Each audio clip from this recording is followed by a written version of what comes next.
e definem a minha relação com o mundo das outras pessoas, a minha aproximação com as outras pessoas. Mas eu não sei o que é ser negro. Eu não conheço essa ontologia do ser negro e não creio que ela possa se reduzir a uma cor de pele. Portanto, eu parto da minha ignorância, o que eu não sei ser negro. Então, nessa minha pesquisa ou busca ao longo da minha vida, eu quis entender o que era a África, para além da África da bacia do Mediterrâneo, que em termos da nossa história comum, portuguesa e tal, é conformada pela égera do Islã, por exemplo. Enfim, e aí eu chego ao que seria a África Negra, mas confesso que até hoje eu conheço muito pouco do que seja a África Negra em termos de formação cultural, arte, idiomas, enfim, tudo isso. Então, uma questão é, até que ponto a gente fala de uma servidão, de uma escravidão, e a gente ignora o próprio, para além das feitorias portuguesas, de apreensão dos escravos, para quem eles eram, para quem eram essas pessoas, não escravos, essas pessoas lá. Né? Fico feliz de estar aqui, parabenizo a organização, a oportunidade de estar presente, de ouvi-los, mas quando a Hebe fala, na hora do cafezinho, ou seja, já agora nessa segunda fase das perguntas, sobre o aspecto de reconstituição de família. Quer dizer então que por trás de um escravo ou de um escravizado havia uma família, ou seja, havia uma relação pessoal, interpessoal, uma relação de parentela, de parentesco, etc. Então ele reconhecia que havia um outro que veio junto e que ele pode buscar no Nordeste brasileiro após o 13 de maio. Quer dizer, a questão da identidade, que não é gerada por libertar-se de um jugo, mas é a identidade que pré-existia, ou que continuou, ou que pode ser buscada, que eu acho que é o ponto atual que nós estamos. Estive num quilombo, por exemplo, em Macapá, uns 3, 4 anos atrás, e eu fui perguntar de onde eles vieram, se tinham essa memória de África Negra. Não tinha. Mas eu fico feliz de saber que essas famílias estão historiadas num placar, pelo menos, numa comunidade quilombola daqui, ao menos isso. Eu não sei da etnociência, embora nos Estados Unidos falem de etnomatemática negra nas escolas de bairros negros, por exemplo, né? E fico feliz que a professora também diz que nesses inventários se encontram marceneiro, pedreiro, etc, etc. Quer dizer, eles tinham também saberes, né? Eles eram compulsoriamente obrigados a algumas coisas, mas desenvolviam saberes também. Na minha trajetória também profissional, me interessei por prataria. E lendo o Ferdinand Brodel, num mapa de organização do conhecimento do estágio, digamos, civilizatório, em 1500, ele colocou, o norte-americano que produziu esse documento, esse estudo, colocava os negros africanos exatamente junto dos maias, aos quais eu respeito muito pelo zero posicional. Né? E no caso dos africanos negros era pelo seu conhecimento de metalurgia em altos fornos. Estudando prataria no Brasil, boa parte das pessoas que trabalham com prataria aqui, apesar de ser proibido, eram os negros africanos, porque exatamente eles tinham conhecimento da metalurgia. Né? E não é à toa que nos assentamentos nós vemos os fetos orixás feitos em metal. Então, eu paro para pensar se a gente não está deixando de investir numa afirmação positiva dessa ontologia de uma negritude, quer dizer, que não seja baseada por uma vitimização, mas por um lado, pelo enaltecimento de tantas quantas qualidades que por ignorância nós deixamos de destacar.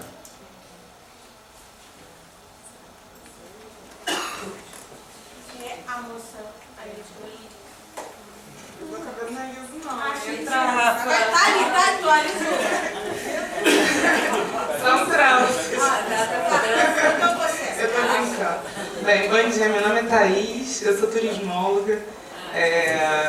Eu acho muito importante a gente saber a história, né, para entender o momento também que a gente se encontra, né?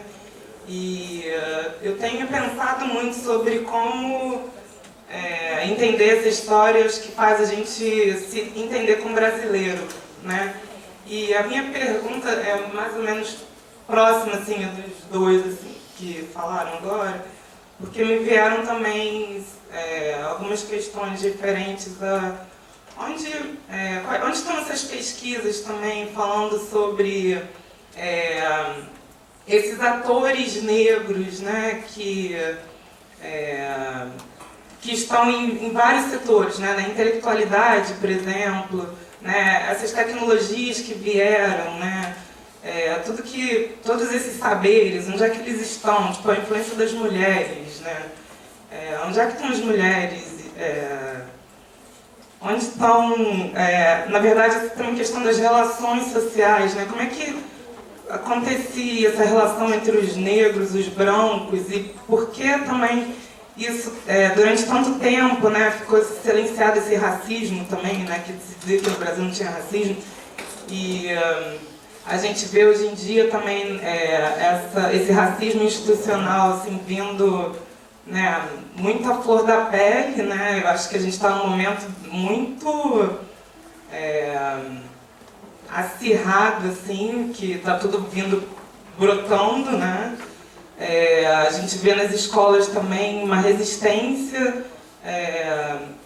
dos alunos também se falar da influência dos negros, das manifestações, né? Também por conta desse racismo institucional, né? Eu acho que, se não me engano, também existem também trabalhos que falem sobre essa inserção do negro na educação, né? Porque, se eu não me engano, acho que em 1930, né? Só que realmente os negros começam a estudar. Então, assim, quando a gente começa a questionar essa questão das cotas raciais, né? Tem esse período da abolição até 1930, assim, a gente ficou o quê? 40 anos sem ter acesso à educação, né? E hoje em dia isso é muito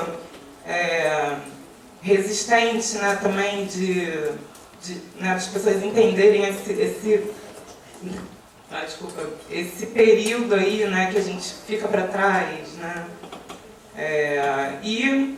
Não sei, gostaria de saber também se na academia existe, sabe, uma linha realmente de pesquisa pensando também nesse reconhecimento do negro, né? Porque eu acho que essa é uma grande questão aí no Brasil que culmina para esse racismo institucional, né? Que vem de todas as esferas, né? E aí quando a gente fica falando também, acho que muito sobre a escravidão, o negro como escravo e tal, mas e o que de bom, sabe, teve pra gente realmente se tornar Brasil, né? Porque nós somos tudo isso, né?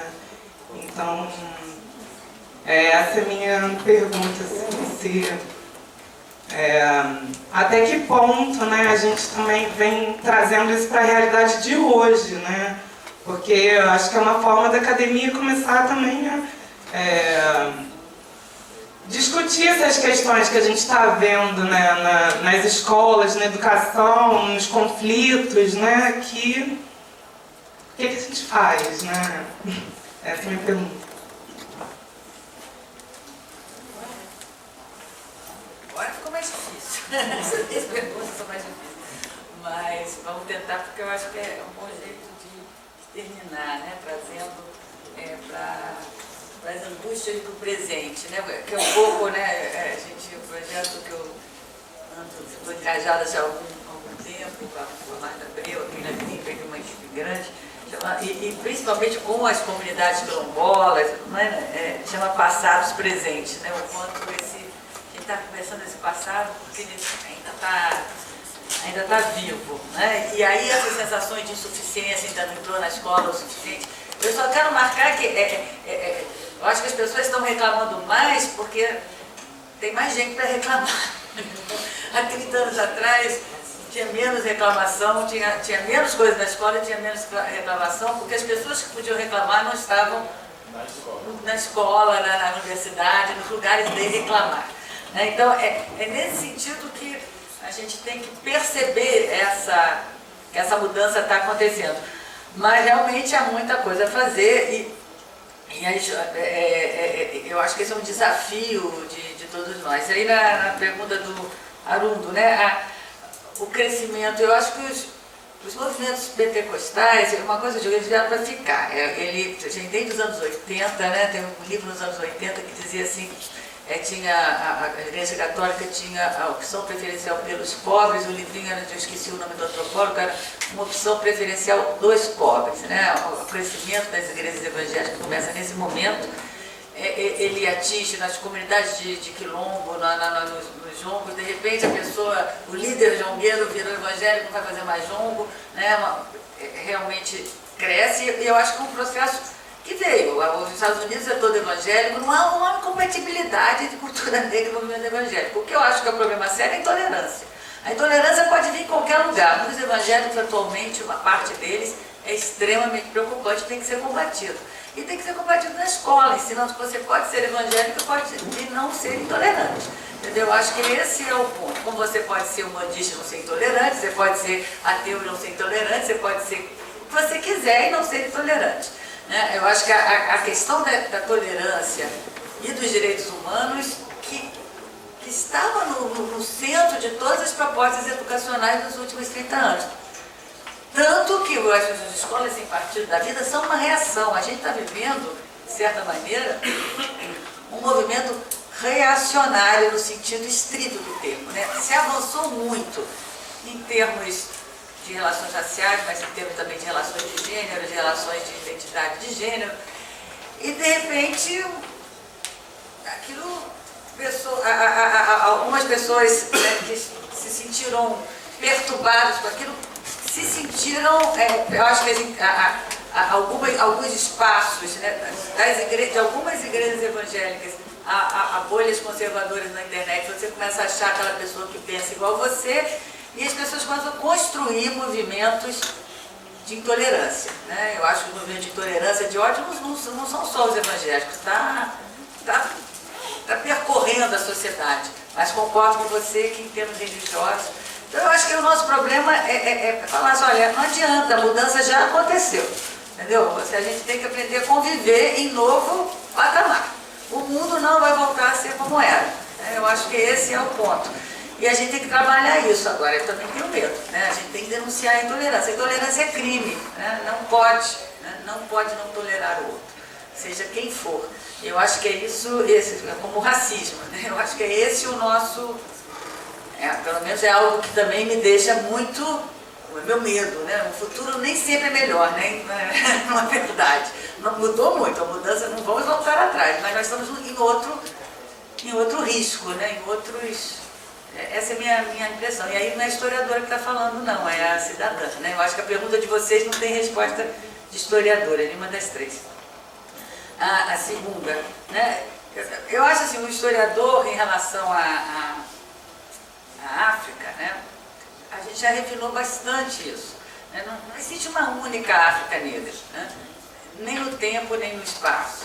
Né? Então é preciso pegar cada conexão, então como se dava o tráfico na África, né, envolvendo as próprias sociedades africanas, quem vinha, o que elas traziam. O Alberto Costa e Silva, que é um dos nossos grandes africanistas, tem alguma coisa muito interessante nos trabalhos dele, inclusive, né, como os africanos foram os mestres da metalurgia, todas as suas grandes contribuições civilizacionais. Mas quando a gente começa a trabalhar a experiência, e eu sou uma historiadora social, né, a experiência mais vivida, né? Mas uma história que se faz no tempo do vivido, né? Então como alguém viveu a experiência do tráfico, o que impacta o trauma para aquela pessoa, como ela consegue chegar aqui, quem sobrevive, porque muitos não sobreviviam, a maioria. Diria que quase a maioria, né, sobrevivia 8, 9 anos, é uma máquina de moer gente, né, como isso a gente não pode esquecer, a extrema violência, mas a sociedade é feita pelos que sobrevivem. E os que sobrevivem, alguns, em uma geração, quando vinham das cidades, da Costa da Mina, com acesso, de uma geração comprava alforria, ficava livre, né, no século XIX conseguia, alguns foram expulsos, outros retornaram para a África com seu próprio, para a África não retornaram, porque o retorno não era possível, mas foram para cidades africanas com seus próprios recursos, outros... então você acompanhar, o meu trabalho nesse sentido mais de pensar na escala do vivido.